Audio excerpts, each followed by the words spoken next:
बिस्मिल्लाहिर्रहमानिर्रहीम। जवाब दो के साथ मैं हूं फ़रूख वड़ाइच। आज का दिन पाकिस्तानियों के लिए एक फ़ख्र का दिन है। आज के दिन मियाँ चन्नू के अरशद नदीम ने पूरे पाकिस्तान का सर फ़ख्र से बुलंद कर दिया।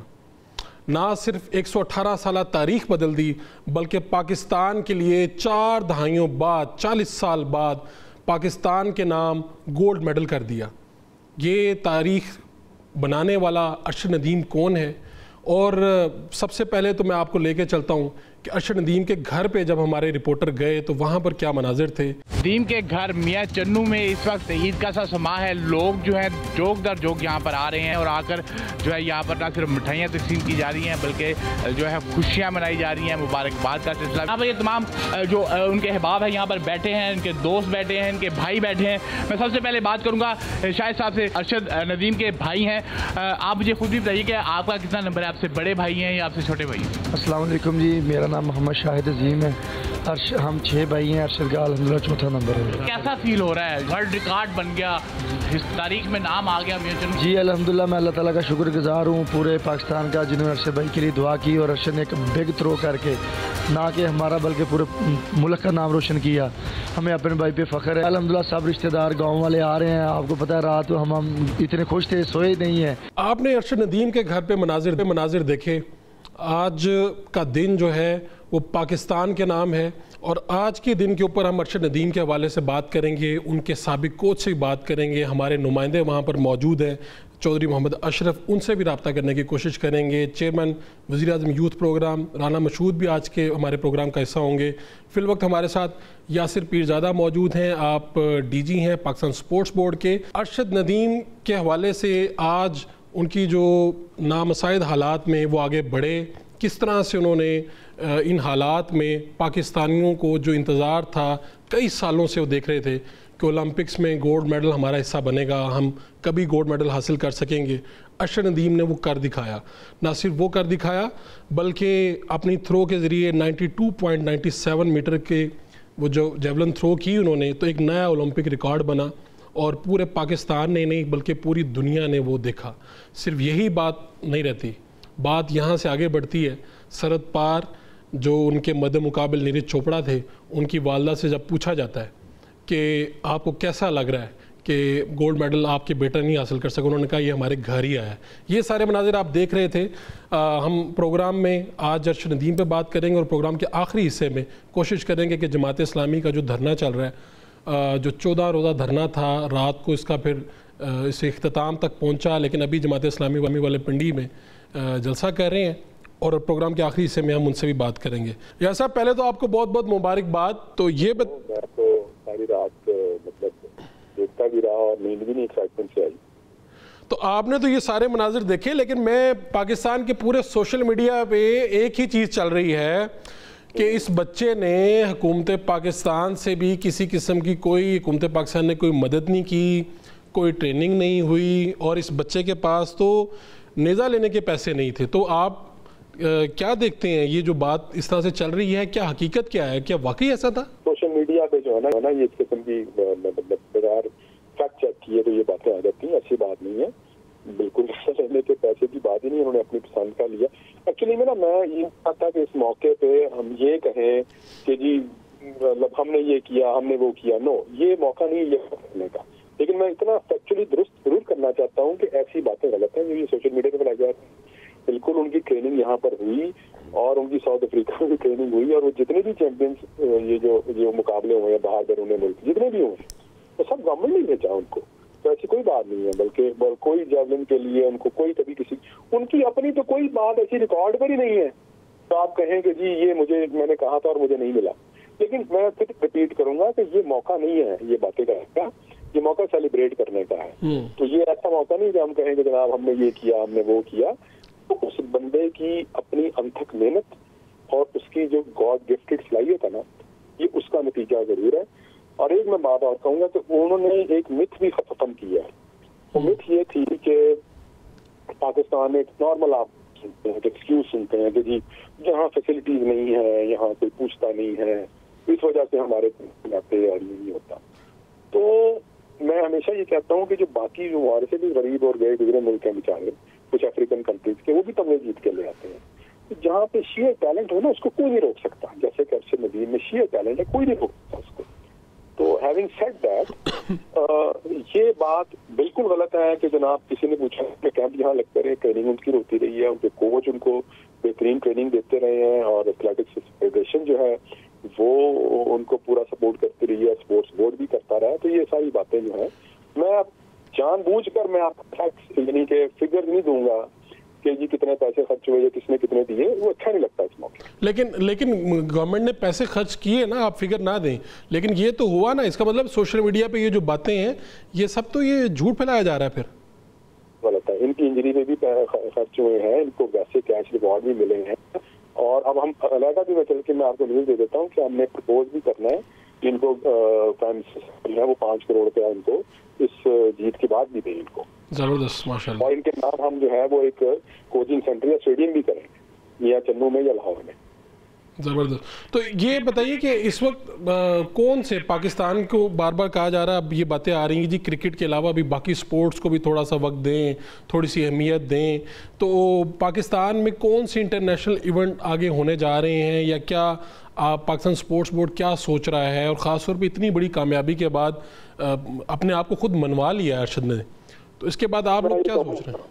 जी बड़ा अच्छा सवाल है। एक तो बदकिस्मती से ना 2009 में जब श्रीलंकन टीम का अटैक हुआ ना यहाँ पे, उसके बाद से एक ओवरऑल डिक्लाइन आई स्पोर्ट्स में ना, क्योंकि कोई इंटरनेशनल सिर्फ क्रिकेट नहीं बाकी भी किसी ने खेलने से ना इनकार कर दिया बाकी स्पोर्ट्स। ये बहुत बड़ा सेटबैक था पाकिस्तान के लिए जिसको हम अकाउंट फॉर नहीं करते, नंबर 1। नंबर 2, अब हम इंटर प्रोविंशियल गेम्स करवाने जा रहे हैं, ठीक है, और उन इंटर प्रोविंशियल गेम्स में भी और ये टैलेंट सामने आएगा। प्लस हमने कुछ ऐसी स्पोर्ट्स भी आइडेंटिफाई की है जो ज्यादा इंडिविजुअल नेचर की है। जैसे नदीम जो है ना, आप नोट करें, ये सिर्फ इसने रिकॉर्ड ही तोड़ा ओलंपिक का और पहला गोल्ड मेडल हासिल किया आफ्टर 19 नो, इससे बढ़कर ये है कि इंडिविजुअल स्पोर्ट में ये वाहिद गोल्ड मेडल जो पाकिस्तान हासिल किया है। तो लिहाजा हम फोकस जो कर रहे हैं वो इंडिविजुअल स्पोर्ट्स पे ज्यादा कर रहे हैं और उन स्पोर्ट्स पे जिसमें पोटेंशियल मेडल विनिंग हो सकती है, ठीक है, उस पर हम वर्क कर रहे हैं और उसकी कोचिंग करेंगे इंशाल्लाह और इसके रिजल्ट में। तो अब आपने तो ये खबर दे दी कि हुकूमत पाकिस्तान को प्रपोज कर रहे हैं कि 5 करोड़ रुपया इनको इनाम दिया जाए। जी बिल्कुल बिल्कुल। चलें जी, यासिर पीरज़ादा साहब आपका बहुत शुक्रिया, और जिस तरह से आपके ख्यालात हैं अल्लाह करे कि ऐसा ही हो, पाकिस्तान की दीगर स्पोर्ट्स भी आगे बढ़ें। इस वक्त ये एक बड़ा चैलेंज है कि हमारी जो कौम के नौजवान हैं वो क्रिकेट की तरफ तो बढ़ना चाहते हैं लेकिन बाकी स्पोर्ट्स की तरफ इस तरह से नहीं बढ़ते, वो अट्रैक्शन नहीं है जो होनी चाहिए। एक शॉर्ट कमर्शियल ब्रेक लेंगे, ब्रेक से वापस आएंगे तो आपको अरशद नदीम की कामयाबी की दास्तान सुनाएंगे।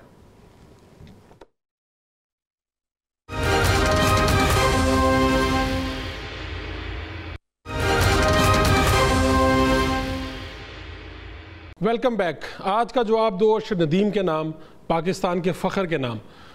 अरशद नदीम यहाँ तक ऐसे नहीं पहुँचे, इनकी कहानी है। आज हमारे साथ नामवर एंकर और जर्नलिस्ट जनाब मोहसिन भट्टी साहब मौजूद हैं। इन्होंने उनका इंटरव्यू भी किया, उससे पहले इन्होंने ख़ुद भी वहीं से ताल्लुक़ रखते हैं और क्या हालात देखे इन्होंने, अरशद नदीम यहाँ तक कैसे पहुँचा। मोहसिन भट्टी साहब, आप मुझे सुन पा रहे हैं? रुख साहब, पूरा पाकिस्तान सुनता है आपको। तो बहुत शुक्रिया आपका भट्टी साहब। भट्टी साहब, ये बताइए अरशद नदीम की कहानी। मैं चूँकि आपने इंटरव्यू भी किया बाकी लोगों के भी, तो अरशद नदीम तो आपके इलाके के ही हैं, ज़रा इनके हवाले से। बिल्कुल सादा सा घर, आज भी वहाँ पे कोई अटैच बाथ वाला रिवाज नहीं है, वही पुराने कमरे, वही एक पटछत्ती सी, उसके नीचे पुराने के उन्होंने हमारे लिए सोफे निकाल के रखे हुए थे, नहीं तो नॉर्मल चारपाइयाँ, वो एक कॉर्नर के पर बाथरूम, एक साइड पे छोटी सी बैठक, वो आगे वेड़ा, वही वाला माहौल है। यानी ये नहीं है कि उनका कोई बड़ा हाई फाई लेविश सा घर है, ऐसा कतन नहीं। और उसी प्राइमरी स्कूल में पढ़ा, वहाँ पे ही उसने ये स्ट्रगल शुरू की। बचपन से उसके अंदर टैलेंट था, शौक था। उसके जो वालिद और भाई हैं वो भी राज मिस्त्री का काम करते हैं और इसका शौक देखते हुए उन्होंने इसको आगे एनकरेज करते गए और जहां तक हो सका इसको वो उन्होंने सपोर्ट किया और वहां से ये निकला प्रैक्टिस करता हुआ आम वहां पे उससे उससे आ गया हमारा। आपको पता है पाकिस्तान में तो लोग इस तरफ राग़िब ही नहीं होते, यहाँ पे हमारी उस तरह की कोई कोचिंग ही नहीं है, उस तरह की कोई ट्रेनिंग ही नहीं है। और फिर उस पसमानदा इतने दूर दराज इलाके में, छोटे से गांव में, जहाँ आज भी ना लड़के हैं, ना अंदर कोई का निज़ाम है उस तरह, ना ही उस तरह सहूलियात है ना, और स्कूल भी छोटा सा, छोटी सी ग्राउंड, वहां से वो उठा है और आज उसने दुनिया को मुसाखर कर दिया। तो भट्टी साहब, ये आपने तो आप इंटरव्यूज़ करते हैं सभी के, ये दीगर जितने खिलाड़ी हैं नामवर हैं जिनको करोड़ों रुपए माहाना मिलते हैं, एड्स में लिया जाता है, इन लोगों के भी इंटरव्यूज़ करने का मौका मिलता है आपको, और आपने इसका भी, इस लड़के का भी इंटरव्यू किया। तो क्या आप जैसा फैमिली का बता रहे थे, क्या फ़र्क देते हैं, और ये ऐसे नहीं लगता जैसे ऑर्गेनिक है, बगैर किसी वो इश्तिहार के एक बंदा आता है अपने आप को वो सारी मुश्किलात में से अपने आप को आगे मनवा लेता है, ना आगे पीछे कोई हटो बच्चों की आवाज़ें हैं, ना कोई एड्स हैं, ना कोई चीज़ें हैं ऐसे? इसद आपका दुरुस्त, आपका अंदाजा है, बिल्कुल सही तजदिया है कि वो उसमें कुदरती टैलेंट था और वो उसके बल पे आगे बढ़ा है। पहले मुल्तान डिवीजन की टीम में गया है, वहां से फिर वो पंजाब लेवल पे आया है, वो फिर आगे सात ममालिक में गया है, यहाँ से वो आहिस्ता आहिस्ता उसने अपना कदम कदम पे हर लेवल पे उसने अपने खुद, उसको तो वहां पे पूरे मियां चन्नू में किसी को पता ही नहीं था कि ये भी कोई गेम होती है, और वहां से वो मुल्तान डिवीजन में गया, वहां से वो पंजाब में मुतारफ हुआ और वहां से वो आगे बढ़ता चला गया, और उसको उस क्लास के कोच भी नहीं मिले। ये तो बल्कि आपको पता है कि इधर मालदीव उधर भी वो कोचिंग छोड़ के, वो ट्रेनिंग छोड़ के आ गया था। ये सब कुछ उसने अपने बलबूते पे किया है। आज भी फिजिक को देखें तो वो जो एथलीट वाली, जिस तरह की उनकी खास डाइट होती है, जिस तरह का उनका उन्हें एक्सरसाइज करवाई जाती है, जिस तरह उनको बॉडी की उसकी शेप बनती है, जिस तरह मसल्स बनते हैं, उसके आज भी उसमें वही सादगी है, वही चीजें हैं उस, लेकिन एक टैलेंट है जो उसके अंदर इनबॉर्न है। तो आपने ये सारी, कितने अरशद नदीम है, ये सारी थ्रो आपने खुद भी देखी, पूरे पाकिस्तान ने देखी, आपने तो फिर मियां चन्नू की बर्फी वगैरह खिलाई होगी दोस्तों को? यकीनन मैं तो साथ लेके आता हूँ। मियां चन्नू जाए और खुशी की बर्फी ना लेके आए, ये कहाँ पे, हम तो बल्कि खुशी की बर्फी को और आए हैं। चले, बहुत खुशियाँ जी, सब पूरी कौम को खुशियाँ मुबारक हो। मौसम भट्टी साहब, आपका बहुत बहुत शुक्रिया, आपने ये अरशद नदीम की जो कहानी से आगाह किया पूरी कौम को। हमारे साथ ओलंपियन, साबिक ओलंपियन जनाब ख्वाजा जुनैद साहब भी मौजूद है। ख्वाजा जुनैद साहब, आप मुझे सुन पा रहे हैं? जी बिल्कुल, मैं सुन रहा हूँ जी। क्या हाल चाल है और कैसे, आपको पहले बहुत मुबारकबाद, किस तरह से देखते हैं अरशद नदीम को, इस कामयाबी? बिल्कुल, मैं समझता हूँ कि ये एक इंतहाई बड़ी अचीवमेंट है, और आपको पता है कि पाकिस्तान तकरीबन 32 साल से कोई ओलंपिक्स में मेडल नहीं जीत पाया था। वही हॉकी का जो 92 में मेडल आया था, दैट वाज लास्ट मेडल जिसमें मैं खुद भी पार्टिसिपेट कर रहा था। तो मेरे नज़दीक ये जो अरशद नदीम की अचीवमेंट है, देखिए ये हमेशा जो होता है ना कि बाय बर्थ बंदे के अंदर एबिलिटीज होती हैं।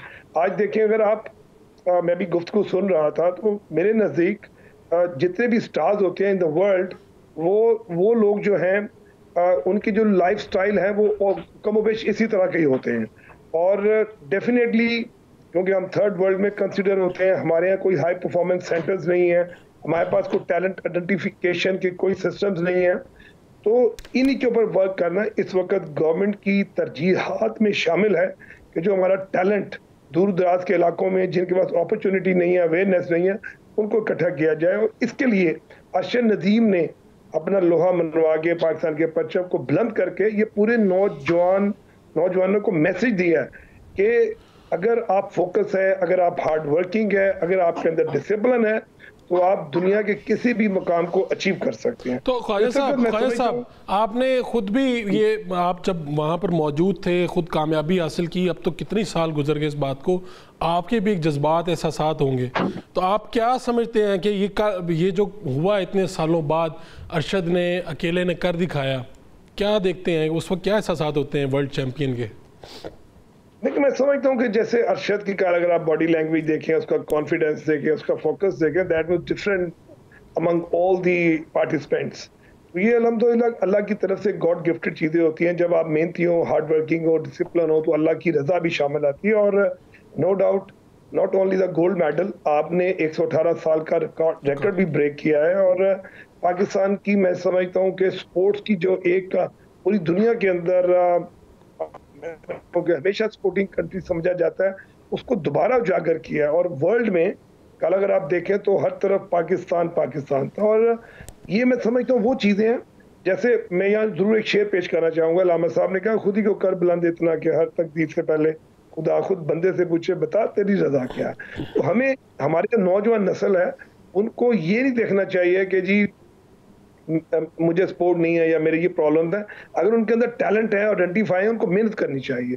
अरशद को आप देखें, लास्ट 6 मंथ्स में वो इंजरी का भी शिकार रहा, वो उसमें कई इवेंट्स में गया, अभी डायमंड लीग में गया, नंबर 4 हुआ, लेकिन मतलब ही डिड हिज बेस्ट, वो कंटिन्यू करता रहा। और आज देखें कि वर्ल्ड चैंपियन होना, गोल्ड मेडलिस्ट होना, ये पूरी कौम के लिए फख्र है, नॉट ओनली फॉर हिम।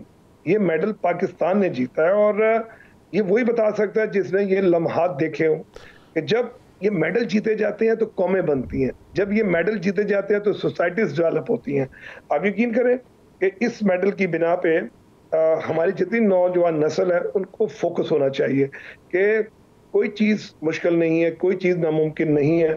अगर हम राइट डायरेक्शन में मेहनत करें तो अल्हम्दुलिल्लाह हम कोई भी लेवल अचीव कर सकते हैं। तो ख्वाजा साहब, क्या अब ये वक्त नहीं आ गया कि जब हम किसी एक स्पोर्ट को छोड़ के जितनी भी स्पोर्ट्स हैं छोटी छोटी, अब देखें जेवलिन थ्रो है, पहले इसकी बिल्कुल कोई बाज़गत सुनाई नहीं देती थी, अब ये आज के दिन में ही ये हालात बदल गए हैं। बहुत से नौजवान अब इसमें भी आना चाहेंगे। इसके अलावा ओलंपिक्स में बेशुमार दर्जनों हैं, लेकिन किसी को प्लेयर्स का नाम नहीं पता। इवन हमारा जो नेशनल गेम है हॉकी, उसके भी अब वो स्टार्स जो हैं उस तरह से उनको तरजीह नहीं दी जाती बनिस्बत क्रिकेट और ये। तो क्या ये वक्त नहीं आ गया कि अब फोकस किया जाए इन स्पोर्ट्स के ऊपर? बिल्कुल, आपका बड़ा रेलिवेंट क्वेश्चन है और मैं बिल्कुल इसका एहतराम करता हूँ। क्रिकेटर भी हमारे लिए काबिल एहतराम है, लेकिन क्रिकेटर जीतते हैं या हारते हैं, उनको हमेशा उनके जो फाइनेंसेस हैं वो दिए जाते हैं। बाकी किसी खेल में इस तरह नहीं है। इसका ये मॉडल मैं समझता हूँ कि इसके ऊपर हम वर्क कर रहे हैं। मैं आपको भी बताता चलूँ कि क्योंकि मैं as a focal person prime minister youth talent hunt में काम कर रहा हूँ, तो हमने इस वक्त को 25 के करीब ऐसे स्टेशन बनाने जा रहे हैं जहाँ पर कोई बच्चा भी अपने ट्रायल देना चाहे किसी खेल के भी, वो देगा। और 20 स्पोर्ट्स को प्रायोरिटाइज किया जा रहा है, जो स्कूल लेवल पे, क्लब लेवल पे, और इवन जो स्ट्रीट चिल्ड्रन है उनको भी इसमें आने का मौका मिलेगा। मैं समझता हूँ जो आप बात कर रहे हैं, बिल्कुल 25 करोड़ आवाम के अंदर, मैं खुद ये कहता हूँ बड़े वसूख से कि हो नहीं सकता कि वहां पर कोई fastest athlete of the world ना हो, कोई बहुत ज्यादा वजन उठाने वाला ना हो, तो ये पॉसिबल नहीं है। हमें सिर्फ इस वक्त जो तवज्जो की जरूरत है, हमें मैक्सिमम अपॉर्चुनिटी अवेल करने के लिए जो है ना जी, बच्चों को वहाँ पे लाने के लिए प्लेटफॉर्म्स देने हैं, अवेयरनेस देनी है। इसी तरह हमारी, मेरे नज़दीक जो है, जो हम प्लान कर रहे हैं, वो हमारी डिविजनल अकेडमीज होंगी पूरे पाकिस्तान में, प्रोविंशियल अकेडमीज होंगी, एंड देन हाई परफॉर्मेंस जो सेंटर्स हैं वो तमाम हमारे जो प्रोविंशियल कैपिटल्स हैं उनमें होंगे। यही वो चीज़ है मैं समझता हूँ जो मिसिंग है। जब आपके पास प्लेटफॉर्म्स होंगे तो कोई बच्चा भी आके, ठीक है, बिल्कुल ऐसे ही। ख्वाजा साहब बहुत शुक्रिया आपका। इस वक्त हमारे साथ chairman prime minister youth Rana Mashhood Ahmed Khan साहब भी हमारे साथ लाइन पे हैं। राना साहब, बहुत बहुत मुबारकबाद आपको। आपकी वीडियो देखी, बड़ी वायरल है इस वक्त। आप वज़ीर आज़म पाकिस्तान के साथ बैठ के देख रहे थे, अरशद नदीम ने जो पाकिस्तान का सर फख्र से बुलंद किया, तो क्या कहेंगे आप इस मौके पर? बिस्मिल्लाहिर्रहमानिर्रहीम। ये पाकिस्तान के लिए फख्र का दिन है कि बार बार आप देखें कि हमारे नौजवानों में इतना टैलेंट है कि इनके जो मुयस्सर होनी चाहिए सहूलतें वो होती नहीं है, और जरा सा उनको मौका मिलता है और वो पूरी दुनिया में अपनी माशाल्लाह धाक बिठाते हैं। तो मैं तो सिर्फ ये कहूंगा कि ये अरशद नदीम साहब वो हैं जो पंजाब यूथ फेस्टिवल जब शहबाज शरीफ साहब ने एज चीफ मिनिस्टर शुरू किए थे तो बेतहाशा बच्चे बच्चियां उसमें से निकले थे। उस वक्त की जो हॉकी की लड़कियों की टीम थी, कबड्डी की टीमें लड़कियों और लड़कियों की, मतलब वॉलीबॉल, यू नेम इट, इतने बच्चे बच्चियां निकले। वहां पे गिनीज के रिकॉर्ड्स इन बच्चे बच्चियों ने बनाए, लेकिन बदकिस्मती से उसको सियासत की नजर कर दिया गया और वो नैब के केसेस बना दिए गए, जिसकी वजह से फेस्टिवल्स हमें बंद करने पड़े। लेकिन हम ये समझते हैं कि इस तरह की एक्टिविटी, और ये खाली फेस्टिवल्स नहीं होते थे, ये एक पूरा प्लान था जिसके अंदर डिस्ट्रिक्ट लेवल के ऊपर जिम्नेजियम्स बन रहे थे, जिसके अंदर state of the art sports की फैसिलिटीज जो है वो डेवलप की जा रही थी, और मैं सिर्फ आपको फारूक साहब ये कहूंगा कि आज अरशद नदीम ने ये साबित किया है कि पाकिस्तानी नौजवान अगेंस्ट ऑल ऑड्स अपना लोहा मनवाना जानते हैं, अपना सिक्का मनवाना जानते हैं। और यकीन माने जब सुबह शहबाज शरीफ साहब और हम रात को जब हम ये सारा देख रहे थे तो उसके अंदर आप यकीन करें कि वो सारी बातें हम याद कर रहे थे कि किस तरह इस लड़के ने अपने सफर का आगाज किया, किस तरह ये आगे गया, किस तरह इसने परफॉर्म किया। और शहबाज साहब, मैं आपको एक बात बता दूं कि वो इंसान है जो यूथ को एम्पावर करने पर यकीन रखते हैं, उसके लिए तमाम वसाइल देने पर यकीन रखते हैं। और उनकी आंखों में आंसू थे जिस वक्त ये रिकॉर्ड इस अरशद नदीम ने ब्रेक किया, क्योंकि वहां पर अरशद नदीम का नाम नहीं गूंजा, वहां पाकिस्तान का नाम गूंजा। तो राना मशहूद साहब, ये आपने वो वीडियो जो हमारे सामने आई उसके ऊपर लोगों ने, आपके मुखालफिन भी तनकीद करते हैं, लोगों ने भी मीम्स बनाई। आपने कहा जी शहबाज साहब ये आपके विजन की वजह से मुमकिन हुआ, तो ये ज़रा मैं जानना चाहूँगा कैसे ये शहबाज शरीफ साहब का विजन कैसे है, ये कि अरशद नदीम की जीत जो है उनका विजन कैसे है? देखें, अरशद नदीम खुद कहते हैं, ये मैं नहीं कहता हूँ, कि ऑलरेडी वीडियोस मौजूद हैं जिसमें वो कहते हैं कि, और वो बरमला इजहार करते हैं कि उनको जो ब्रेक मिला वो पंजाब यूथ फेस्टिवल से मिला जिसको शहबाज शरीफ साहब ने शुरू किया। उसके बाद उनको ट्रेनिंग्स के अंदर जब भी जरूरत पड़ी हमेशा हुकूमत ने, शहबाज साहब ने उनका साथ दिया। फिर तीसरी बात ये है कि ये विजन जो मैं कह रहा हूँ, ये वो विजन है कि एक ऐसा शख्स जो पंजाब एजुकेशन एंडोमेंट फंड बनाता है, जो दानिश स्कूल बनाता है, जो स्कॉलरशिप्स देता है, जो लैपटॉप्स देता है, जो बच्चों के लिए स्पोर्ट्स के नए से नए प्रोग्राम शुरू करता है, जो साइंस एंड टेक्नोलॉजी के अंदर बच्चों को आगे जाने का, तो एक्चुअल विजन शहबाज शरीफ का जो है वो यूथ एम्पावरमेंट का विजन है। वो नौजवानों को उनकी सलाहियतों के मुताबिक प्लेटफॉर्म देने का विजन है और उसके ऊपर उन्होंने कभी पीछे कदम नहीं किया।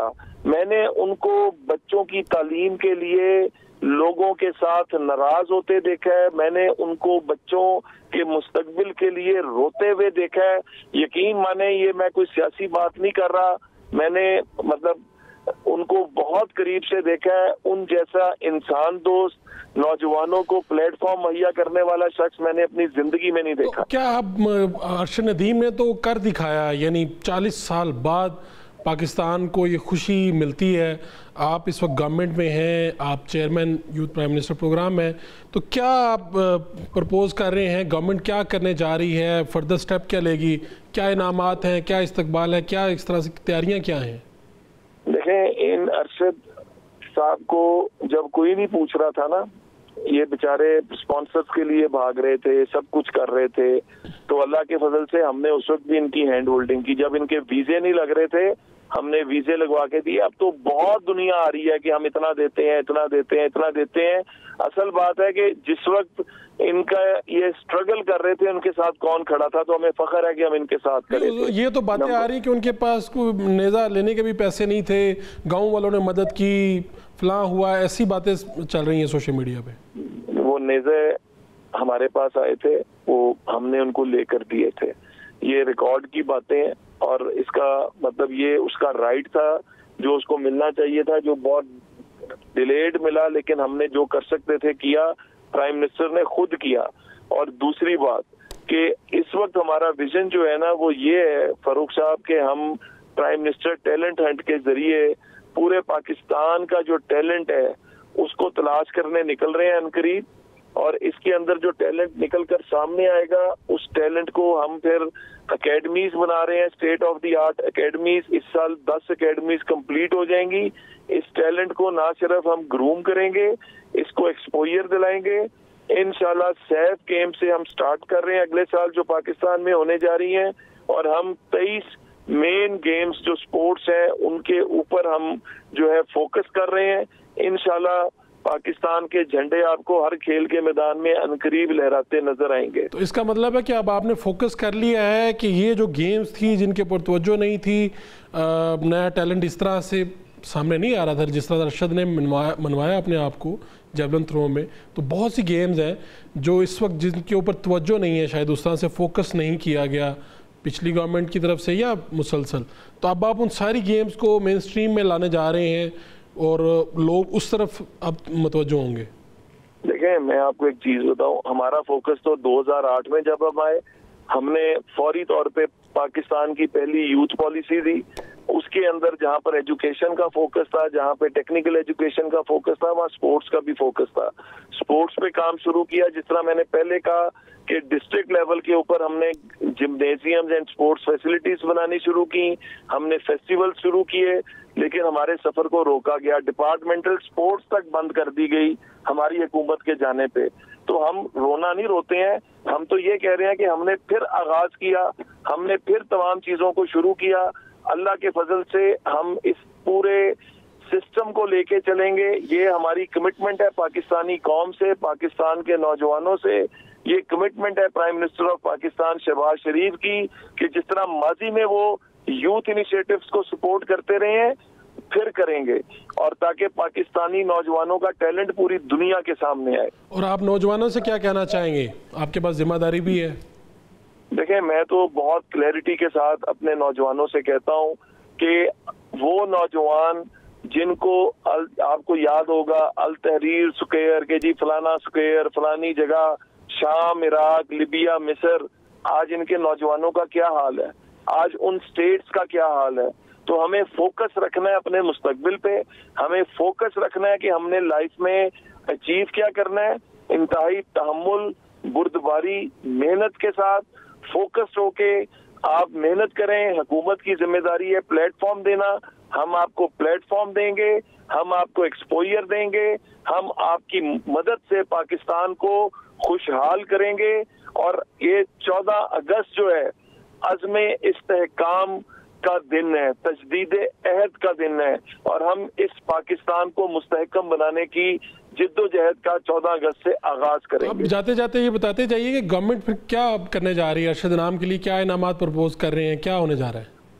अब तो माशाल्लाह हर कोई उसके लिए प्रपोज कर रहा है, जो पहले उसको मिलता भी नहीं था वो भी कर रहा है। मेरी सुबह अरशद नदीम साहब से बात हुई है, पहले तो हम उनका जो वापसी है वो उसका एक स्टेट लेवल के ऊपर उनका इस्तकबाल होगा।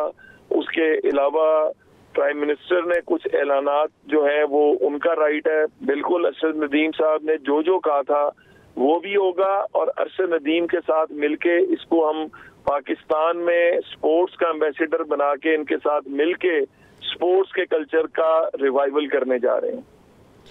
ठीक है राना साहब, बहुत बहुत शुक्रिया आपका, आपने वक्त दिया। ये सूरत हाल है इस वक्त, हुकूमत पाकिस्तान है वो ये सोच रही है कि इस्तकबाल किया जाएगा तारीख़ी तौर पे अरशद नदीम का, और इनामात हैं जो वज़ीर आज़म पाकिस्तान बहुत जल्द अनाउंस करने वाले हैं। एक शॉर्ट कमर्शियल ब्रेक लेंगे, ब्रेक से वापस आएंगे तो जमात इस्लामी के धरना पर बात करेंगे। अभी जलसा उनका चल रहा है, धरना 14 दिन जारी रहा, क्या खोया क्या पाया। एक शॉर्ट कमर्शियल ब्रेक।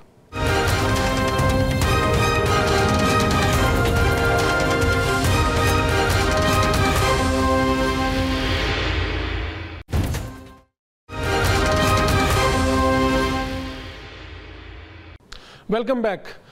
जवाब दो के आखिरी हिस्से में जमात इस्लामी का वो धरना जो 14 दिन जारी रहा, रात गए इसका इख्तिताम हुआ। वज़ीर दाखिला मोहसिन नकवी, वज़ीर इत्तलात अताउल्लाह तारड़ पहुँचे और उन्होंने ऐलानात किए। क्या मामला तय हुए? हमारे साथ सेक्रेटरी इत्तलात जमात इस्लामी पाकिस्तान कैसे शरीफ साहब मौजूद है। कैसे शरीफ साहब, पहले तो आपको बहुत बहुत मुबारकबाद। खैर मुबारक। नहीं, मैं तो आपको अरशद नदीम की मुबारकबाद दे रहा हूँ, क्योंकि धरना तो कामयाब नहीं हुआ। आप तो लेने गए थे, बिजली की कीमतें कम करवाने गए थे, आप यूनिट बढ़वा के ले आए हैं। देखिए, ये अंडरस्टैंडिंग में मसला आ रहा है जी।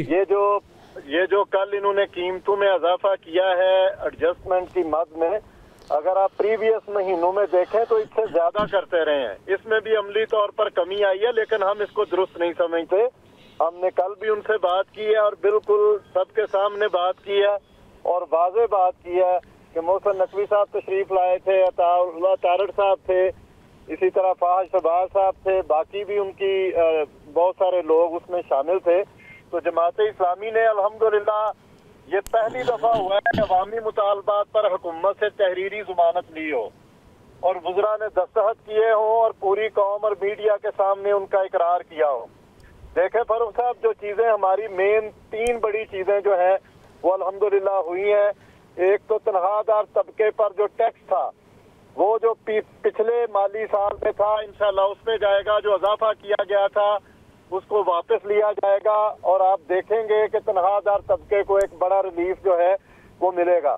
इसी तरह बिजली के बिलों में इंशाल्लाह आप कमी देखेंगे, ये 30 से 45 दिन के अंदर आप महसूस करेंगे और उसके बाद फिर इंशाल्लाह हम दोबारा आपके शो में उस पर बात कर सकेंगे कि ये धरने के क्या फायदे हुए हैं और धरने में कितने मुतालबात जमात इस्लामी ने जो अवामी थे वो मनवाए हैं। इसी तरह IPPs 1994 से जो IPPs का सिलसिला बना था, कभी उस पर नजरसानी की बात ना हो सकी, किसी ने नहीं माना, लेकिन इस दफा माना गया कि IPPs पर नजरसानी की जाएगी और जो खत्म होने वाले हैं उनको खत्म किया जाएगा मुआहदात को, और कुछ मुआहदात जो है उनको रीशेड्यूल किया जाएगा। तो मैं ये समझता हूँ कि ये एक पुरअमन और कामयाब धरना है जिसने पाकिस्तान की सियासत में एक नई मिसाल कायम की है, और इसका क्रेडिट जो है वो हाफिज नईमुर रहमान साहब अमीर जमात इस्लामी को जाता है, उनके कारकुनान को जाता है, पाकिस्तान की 25 करोड़ आवाम को जाता है। तो कैसे शरीफ साहब ये फिर कम्युनिकेट नहीं कर पाए आप लोग कम्युनिकेट नहीं कर पाए? लोग यहाँ पे ये क्यों बातें कर रहे हैं कि जमात इस्लामी की हुकूमत ने लॉलीपॉप दिया और जमात इस्लामी अपने 14 रोज़ा धरने का इख्तिताम करके घर चली गई? देखें फरूख शहबाज साहब, जमात इस्लामी अल्हम्दुलिल्लाह बहुत सोच समझ के काम करती है। ना तो तारीख में जमात इस्लामी को कभी लॉलीपॉप मिला और उस पर वो मुतमिन हुई, और ना आइंदा इंशाल्लाह ताला मिलेगा, और ना ही इस धरने में लॉलीपॉप पे जा रही है। हमारे मुतालबात जो थे उसमें बहुत बड़ा रिलीफ आपको महसूस होगा, वो आने वाला है, और हमने रिटर्न चीजें जो है वो की हैं और उस पर दस्तखत मौजूद है। और उसके साथ साथ अमीर जमात इस्लामी हाफिज नईमुर रहमान साहब ने वाज़े कहा कि ये धरना जो है ये हम मुअख्खर कर रहे हैं, खत्म नहीं कर रहे, और पूरा एक शेड्यूल मौजूद है। जिस तरह आज जो है वो तशक्कर का जलसा है, इसी तरह 11 तारीख को लाहौर में बहुत बड़ा जलसा है, 12 को पेशावर में जलसा है, 16 को मुल्तान में जलसा है। उसके साथ उन्होंने हक आम को तहरीक में मजीद तेजी लाने का जो है वो तो आप कह रहे हैं कि अगर हुकूमत पीछे हटेगी, ये मुतालबा जो तहरीरी तौर पे आपके साथ मुआहदा हुआ अगर ये नहीं करती तो आप लोग दोबारा धरने के लिए आएंगे? बिल्कुल आएंगे, और इस्लामाबाद और डी चौक और ये चीजें हमसे दूर नहीं है, और अल्लाह ताला के फजलो करम से जिस पुरअमन तरीके से ये धरना हुआ है, लोगों ने मिसाल कायम की है, आपका मुल्क जो है वो तमाशा बनने से बच गया है, फसाद होने से बच गया है, जलाओ गिराओ और अमलाक को नुकसान होने से बच गया है। और यही एक जमहूरी मुल्क में तरीकाकार है जो आइन वज़ा करता है कि आप पुरअमन तरीके से अपने मुतालबात के लिए जद्दोजहद करें। तो अल्हम्दुलिल्लाह ये चीज जो है वो जमात इस्लामी ने की है। जमात इस्लामी ने एक तारीखी और बड़ी कामयाबी हासिल तो की है। आपका जो धरना है, तारीख में पहले नहीं मिलती। जो आपके 10 मुतालबात थे, जिसे हाफिज साहब कह रहे थे 7 थे, फिर बढ़ के आगे 10, ये जो मुतालबात हैं ये तो बड़े जेन्युइन और अवामी से मुतालबात है। तो आपने दूसरी सियासी जमातों से इन मुतालबात के ज़रिए रब्ता क्यों नहीं किया? पाकिस्तान तहरीक इंसाफ है, पाकिस्तान पीपल्स पार्टी भी इवन चले हुकूमत का कहीं ना कहीं हिस्सा है, बाकी जो दीगर सियासी जमातें उनके सामने क्यों नहीं है? ये IPP सिर्फ आपका मेरा मसला तो नहीं है, पूरे पाकिस्तान का मसला है। तो आपने कोई राब्ते किए इस हवाले से? देखिए, हमने बार बार जो है अपने धरने के स्टेज से भी दावत दी तमाम सियासी जमातों को, कारकुनान को, लेकिन ये जो धरना है इसके हमारे सियासी मकासद नहीं थे फरूख साहब। ये धरना खालिस्तन जिस तरह आपने कहा कि अवामी मकासद थे और अवाम के रिलीफ के लिए जमात इस्लामी ने ये सारी एफर्ट और जद्दोजहद की और करेगी इंशाल्लाह। देखिए, ना तो इलेक्शन अभी करीब है, ना ही उसके कोई आसार नजर आ रहे हैं। जमात इस्लामी ने खालिस्तान अवाम को जो तकलीफ मिल रही थी और मुसलसल उनकी जिंदगी जो अजीरन हो गई थी और उनका गुजारा करना जो है वो मुश्किल हो गया था, बिजली के बिलों की वजह से, IPPs के जालमाना मुआहदों की वजह से, तनख्वाहों पर टैक्सेस की वजह से, इनके लिए हमने किया था। हमने इसलिए किसी को मना नहीं किया कि कोई ना आए। दीगर सियासी जमातों के कारकुनान बड़ी तादाद में आए जिन्होंने हाफिज नईमुर रहमान साहब से उम्मीद बांधी है, जमात इस्लामी से उम्मीद बांधी है।